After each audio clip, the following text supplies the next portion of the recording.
Gente Negócios. Oferecimento. Grant Thornton. Transformar é necessário, evoluir é essencial. Lide Litoral Paulista. Quem é líder, participa. E Andi Futebol. Aprovada pelos apaixonados por futebol.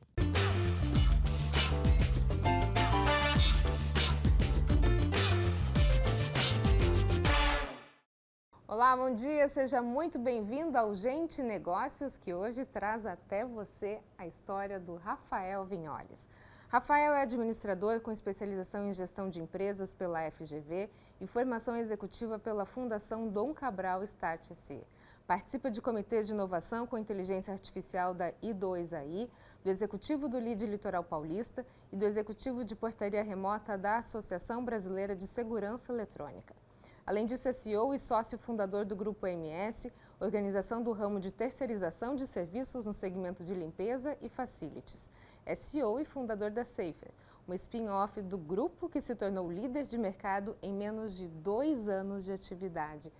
Tudo bem, Rafael? Seja muito bem-vindo. Como vai?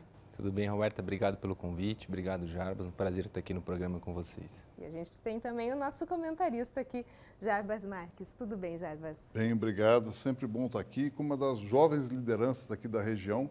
Eu tenho acompanhado o Rafael há 3 anos pelo LIDE e a gente tem visto o sucesso que as empresas dele têm feito e como é bom a gente ver esses jovens empreendedores com essa cabeça centrada, essa visão de mercado e enxergando o novo, né? Então, é muito bacana estar com você aqui, Rafael. Um prazer recebê-lo. Obrigado. E a gente vê esse currículo extenso aqui do Rafael. Rafael, como é que nasceu o Rafael, CEO de tantas empresas? Quem é essa pessoa, essa personalidade por trás desse grande empresário? Na verdade, eu sempre tive o tino de empreender, assim, desde jovem. E eu vim de instituição bancária. Eu era da área financeira e eu queria ter uma empresa própria, queria ter o próprio negócio.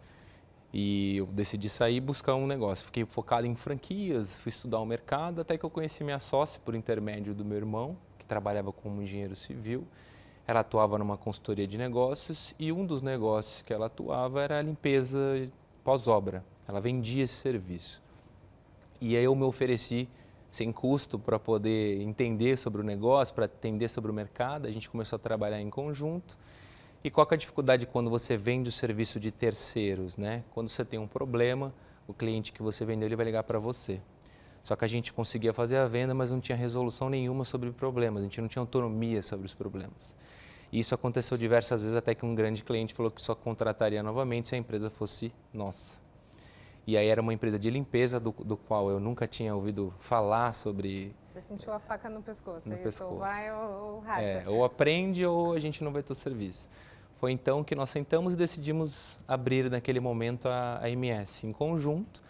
Fomos então nos especializar, buscar informação na Associação Brasileira de Limpeza, buscar informações e a gente entrou inicialmente no nicho de limpeza pós-obra. Foi assim que a MS surgiu. Então a gente atendeu durante 2 anos grandes construtoras no Brasil inteiro. Só que a gente percebeu que não fazia muito o nosso modelo de negócio, a gente precisava de algo recorrente. A gente queria, às vezes, agregar tecnologia, implementar alguns processos que, numa limpeza de obra, como existia sazonalidade, aumenta a equipe, diminui, a gente tinha que mexer nisso. Foi quando a gente migrou para o mercado de terceirização. A empresa existe há 12 anos e há 10 anos a gente está nesse mercado de terceirização de serviços de limpeza, portaria, recepção. E nasceu aqui na Baixada Santista, Na Baixada Santista. Hoje vocês atendem quantas empresas? São centenas de clientes, temos a meta agora é chegar em 1.000 colaboradores na empresa, no Grupo MS, e faremos 12 anos esse ano. Então, é uma trajetória aí é uma empresa pequena para o setor, mas é uma trajetória de sucesso que a gente tem tentando manter essa questão do foco no cliente, é a nossa prioridade hoje, né?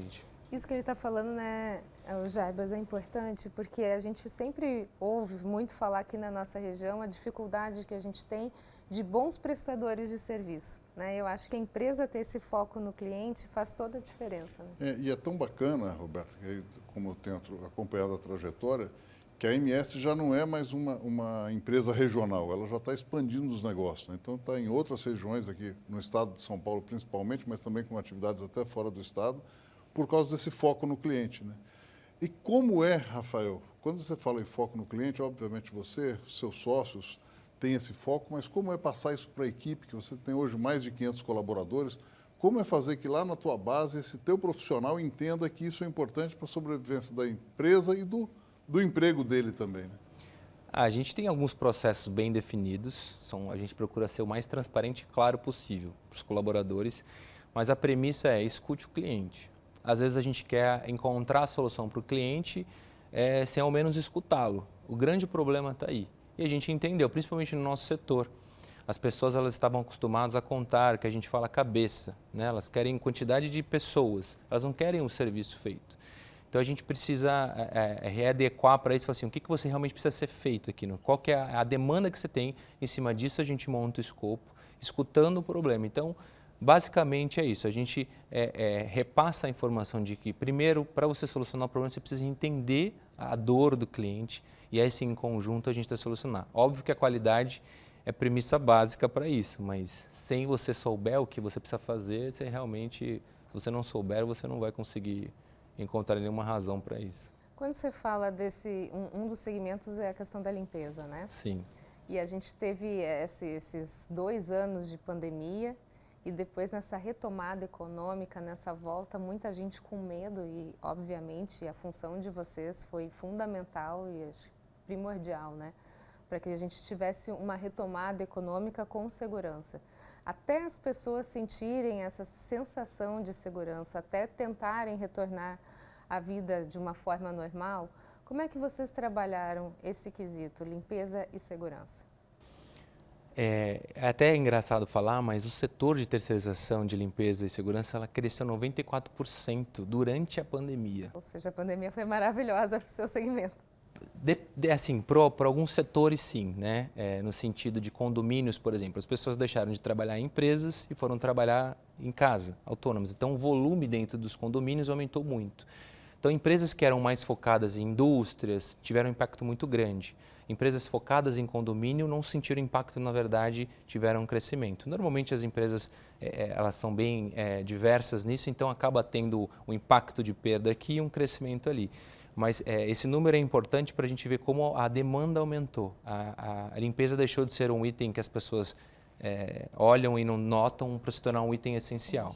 Que nem em hospital. O hospital, a limpeza é primordial. Então, a gente tem alguns processos em hospitais que as pessoas começaram a adotar para condomínios, shoppings, essa questão de praticamente uma limpeza terminal a gente precisava fazer, aplicação de produtos que fizessem a biodesinfecção. Então, foi algo que realmente gerou uma demanda muito grande. A gente criou, durante a pandemia, a gente ficou focado tão grande nisso, a gente atuava no setor de desinfecção, mas a gente criou um time específico de biodesinfecção.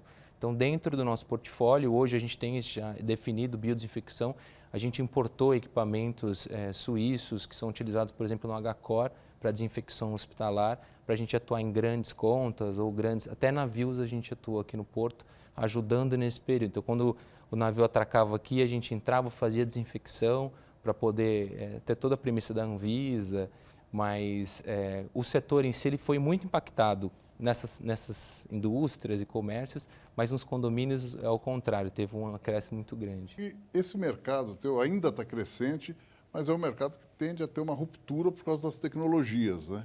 Como o Grupo MS está se preparando para essa mudança e quais os impactos que a gente deve ter nos próximos anos?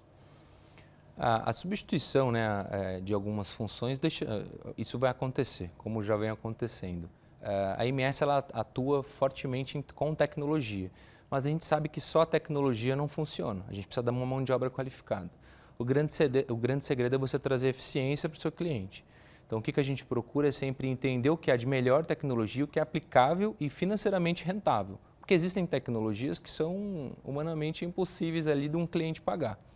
Então, sim, hoje ela ainda está cara, né? Está muito cara ainda. Então, assim, para a portaria, por exemplo, veio o serviço de portaria autônoma, portaria remota, que é algo que você consegue praticamente fazer todo um controle de acesso à distância. Porém, você precisa ter um zelador, você precisa ter um auxiliar de limpeza para receber encomenda. Existem algumas demandas específicas que o condomínio ainda necessita. A limpeza, você tem a otimização do serviço com robôs, com máquinas tripuladas, mas você não tem a substituição humana. O que a gente nota é que você vai precisar, você vai ter que saber trabalhar com a tecnologia, com a inteligência artificial, com equipamentos e com as pessoas. Você vai precisar qualificar mais essa mão de obra para ela poder atuar dessa forma, tanto no setor de serviços ou como qualquer outro setor. Mas o setor de limpeza ainda é o que é menos impactado com tecnologia. Ainda não existe nada que substitua o detalhe, a mão de obra humana, é algo que vai demorar um pouco. Mas o setor de segurança já é algo comum você trabalhar a mão de obra com tecnologia. Mas aí a gente fala, né, você mencionou que a tecnologia, hoje ela ainda tem um preço muito caro, apesar de ter um valor, né, a gente sabe o valor da tecnologia, mas o preço ainda às vezes não é condizente com o consumidor. Agora, quando você falou da retomada econômica para a pandemia, como é que você equalizou esse preço? Porque, apesar de ser tão necessário, a gente teve um aumento extraordinário nos produtos de limpeza, por exemplo. Não sei se você lembra quantos por cento aumentou o valor do álcool em gel, lembra que foi uma loucura, máscara, enfim. Você precisa ter em mente o valor, né, esse crescimento exponencial desse valor para fazer o seu preço e continuar com que o seu negócio continue sendo viável. Como é que você faz essa conta para deixar o seu negócio saudável? A vantagem da terceirização é a flexibilização. Você tem um pacote de serviços. Com a demanda diminuída dos serviços, você diminui o escopo. Então, o que os clientes fizeram? Normalmente, você reduzia um pouco o escopo para poder justificar o aumento do produto, para que não alterasse o preço final do serviço do cliente. Então, os clientes entenderam também a grande importância da terceirização. Quando você, na pandemia, tinha um funcionário próprio, você simplesmente não soube o que fazer.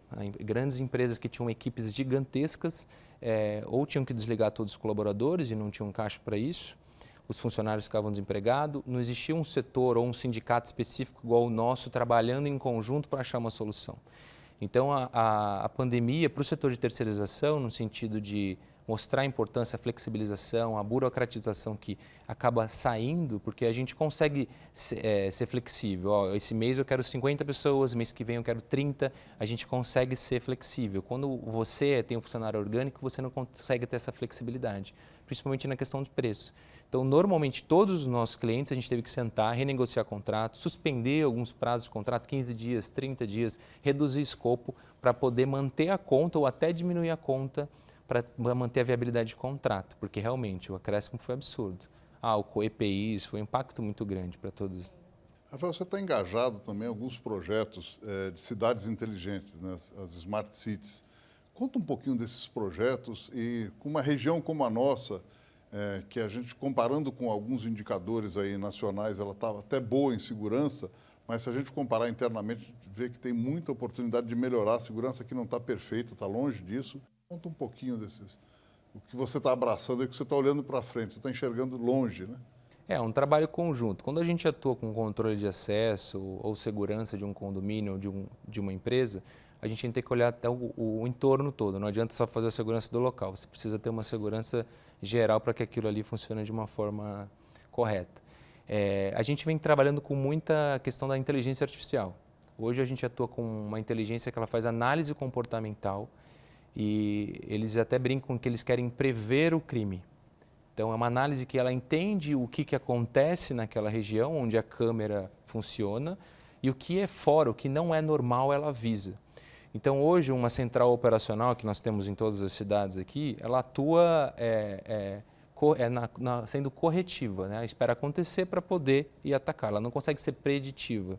Então, essa inteligência vem para mostrar o que está acontecendo. Se nessa sala aqui, normalmente são 3 pessoas que sentam, nesse horário e nesse dia de semana. Se um dia sentarem 4 pessoas, ela vai entender que aquilo ali é uma anormalidade e ela vai avisar.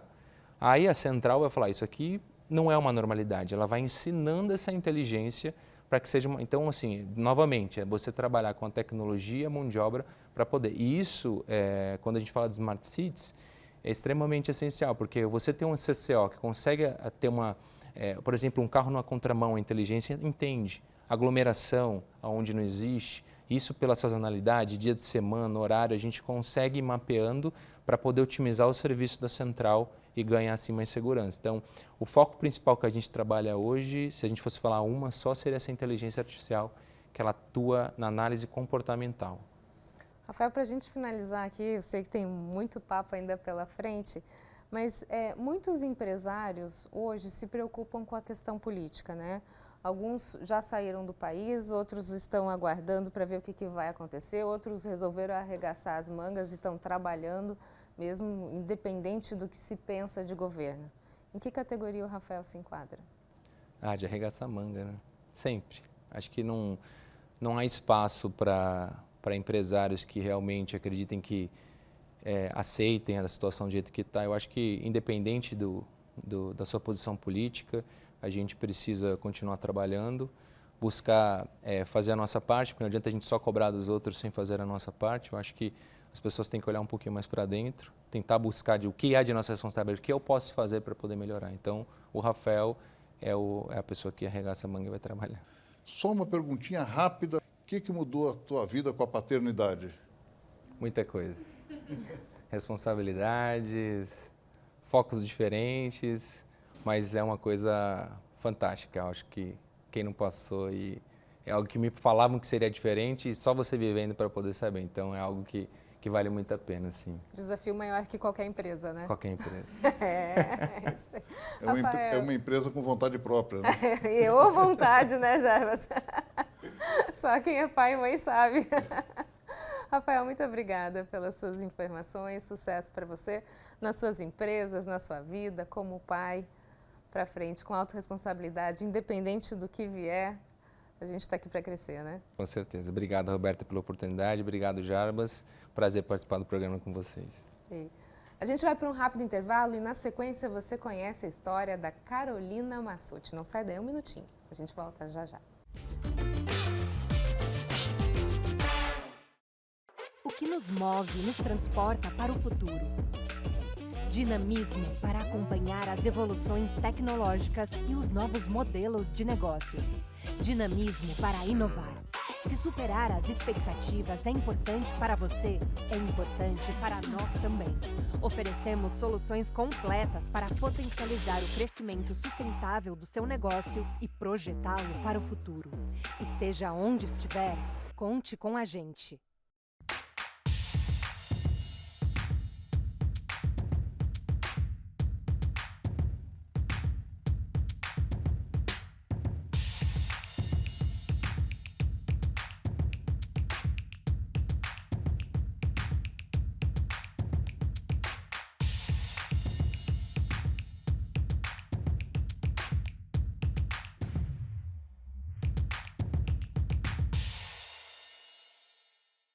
As campeãs da Andi Futebol para você começar o ano com tudo. Mochilas iradas do seu time favorito para chegar com estilo. Chuteiras para mostrar que é craque antes mesmo da bola rolar. E claro, camisas, calções e tudo mais para você marcar vários golaços. Andi Futebol, aprovada pelos apaixonados por futebol. Gente Negócios está de volta e o nosso bate-papo de agora é com ela, Carolina Massucci, pediatra especialista em infectologia infantil, formada na Unimes em Santos e proprietária da Previna, empresa especialista em vacinas. Tudo bem, Carol? Tudo bem, Seja Roberto. muito Obrigada bem-vinda. pelo convite sempre. Adoro estar aqui conversando com vocês. Isso é muito bom gostoso. a gente aprender com ela, né? É muito bom e a Carol tem um trabalho muito bom. Ela e a sócia dela, a Yara, na Previna, tem um trabalho muito bacana aqui para a região, uma clínica respeitada já de um bom tempo aqui. Depois você vai contar um pouquinho para a gente. Contando um pouquinho da história. Quem não conhece a Carol, tá vendo ela hoje pela primeira vez, já pode saber, já bate o olho e sabe que ela é uma pessoa muito doce, né, Carol? É. E você tem essa doçura porque também trabalha com criança. Exatamente. Precisa disso, A né? criança, ela traz isso pra gente, né?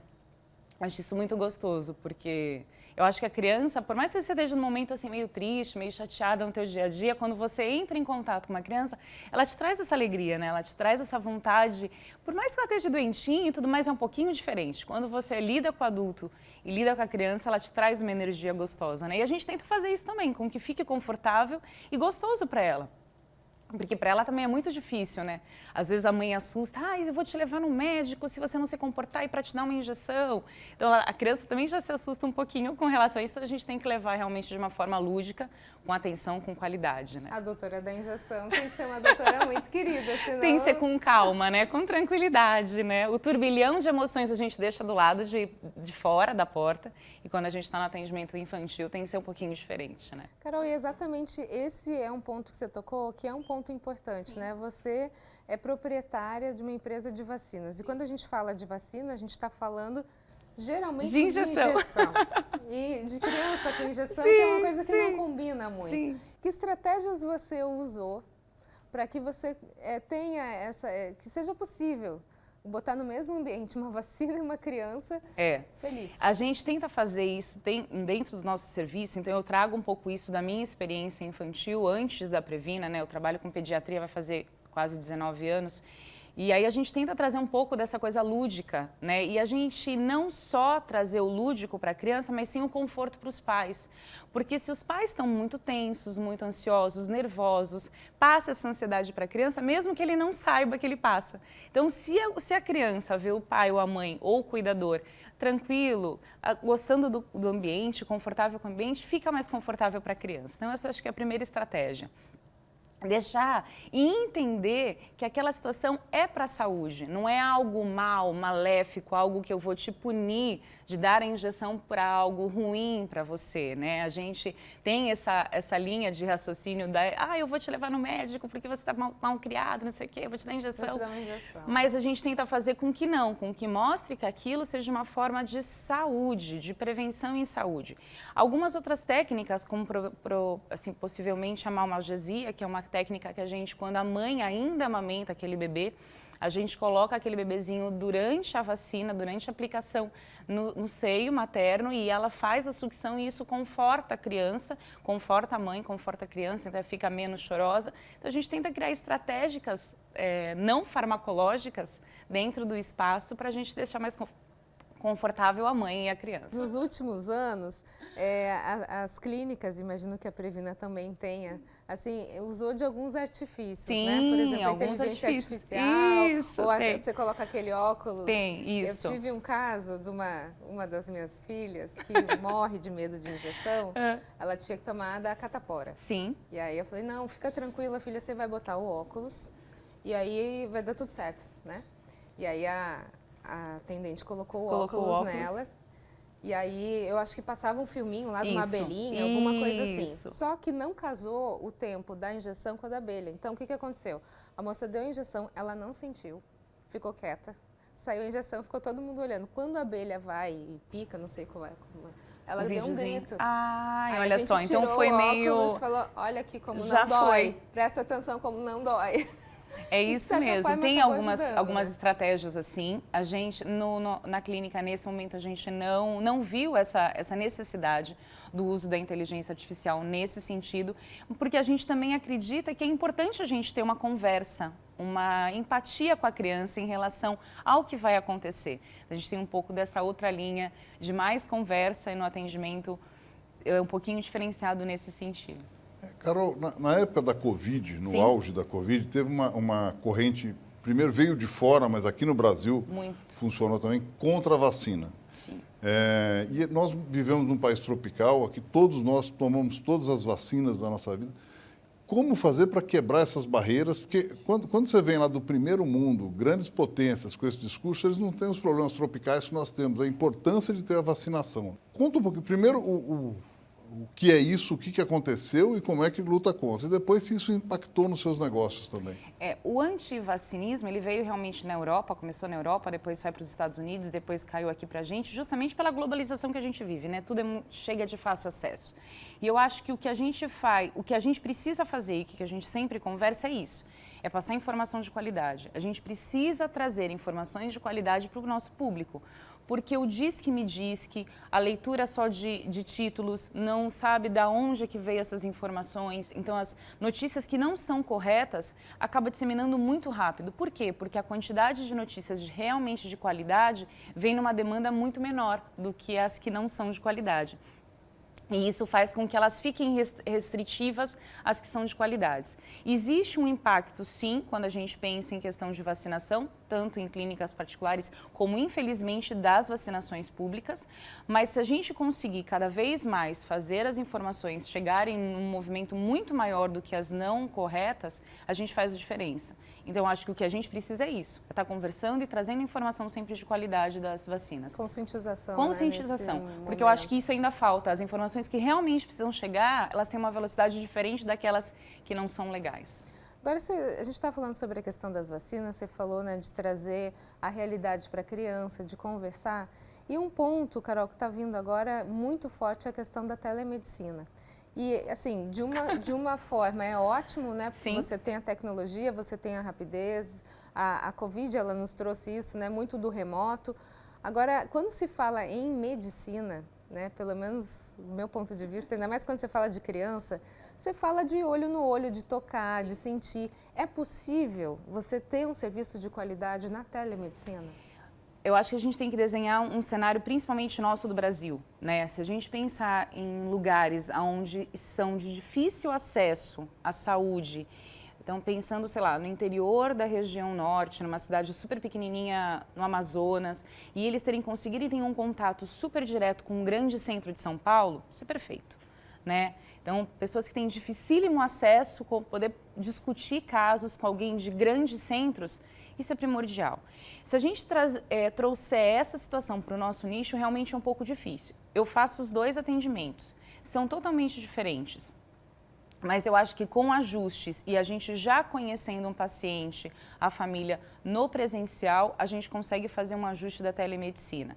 Então, precisa sim da telemedicina, mas a gente precisa ainda de um pouquinho do presencial. Então, por exemplo, hoje eu tenho pacientes que eu já conheço presencialmente e que estão voltando, por exemplo, para o Piauí, nesse próximo mês, e a gente vai tentar montar uma estratégia da gente poder continuar fazendo atendimento, porque lá ela não tem uma pediatra na unidade básica de saúde dela da cidade.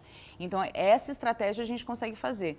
Eu tenho as minhas dificuldades também, porque eu acho que a gente que vem formando de uma situação totalmente presencial e encarar hoje um virtual também é um pouco difícil, mas a gente vai ter que se adaptar e se adaptar da melhor forma possível. Dá para fazer? Dá. Mas tem que ter algumas estratégias individualizadas de cada paciente. Eu acho que essa evolução ela é muito interessante, né? Porque, primeiro, você vai criar mais acesso. Né? Exato. As consultas vão ser muito mais produtivas.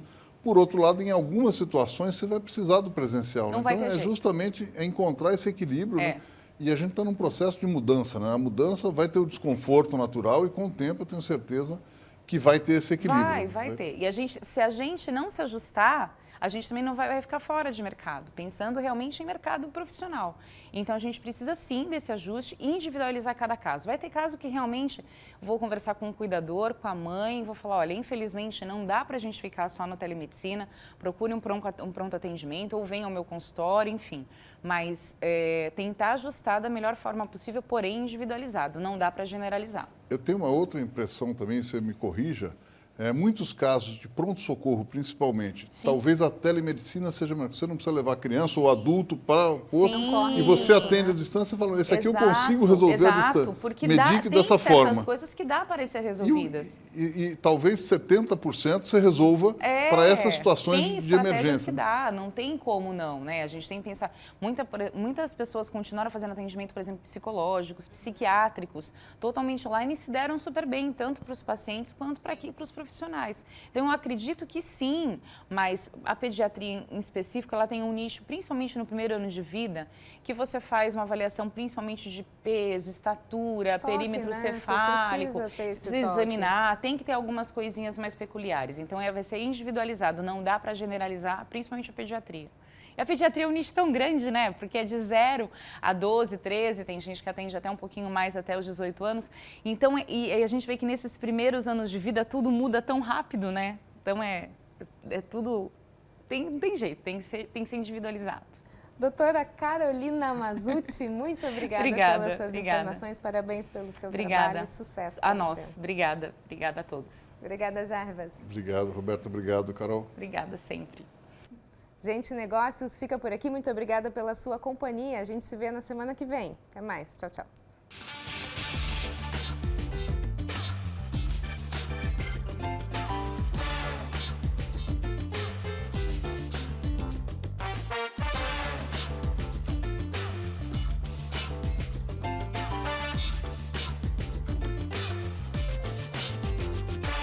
Gente Negócios. Oferecimento. Grant Thornton. Transformar é necessário, evoluir é essencial. Lide Litoral Paulista. Quem é líder, participa. E Andi Futebol. Aprovada pelos apaixonados por futebol.